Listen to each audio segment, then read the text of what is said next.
Chapter 9. Voodoo Law. A few weeks later, Key was in the garden outside his house. The village was quiet, and there were no lorries or cars.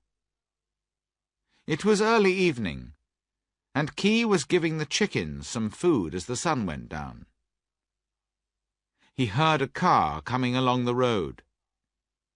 He stopped and looked up. Karen Jackson stopped the car outside the gate and got out. Key went over to meet her. "Karen," he said, "come in. It's very nice to see you again." "Thank you," she said. They went into the house, and Key gave her a drink. They sat down and talked for a short time. "Is something wrong?" asked Key. "You look worried, unhappy." Yes, I am," said Karen. "That's why I'm here. I want to ask you something." "Yes? What is it?" "Well, there's someone in the hospital who is very sick. We don't know what to do. Can you come to the hospital and help us?" Key laughed. "American doctors don't usually ask old men for help." Karen said, "I know, but you're not an ordinary old man. You're different." "All right.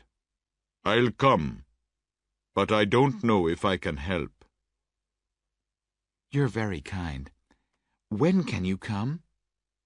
asked Karen. "Now, if you want. I'm not doing anything important." "Thank you," said Karen. "You're very kind. I've got a car. I can take you there." Karen and Key drove out of the small village, down the road, and soon came to the houses of the new town. They passed the hill, but she did not turn to look at the graveyard. There were a lot of lorries at the side of the road. Karen looked at the names on the side of the lorries. Conway Construction. "They're building a lot more houses here too, aren't they?" said Karen. "They were," said Key. They did not talk any more on the way to the hospital. When they arrived, Karen drove into the doctor's car park and stopped the car. She got out and came round to open Key's door. Then they walked up to the front door of the large hospital. The glass doors opened and they went in. As they walked through the hospital, Key noticed the strange smell, the clean white walls, and the big glass doors. When they came to the desk, the nurse said "Hello" to Karen. She went round the desk to look in a book.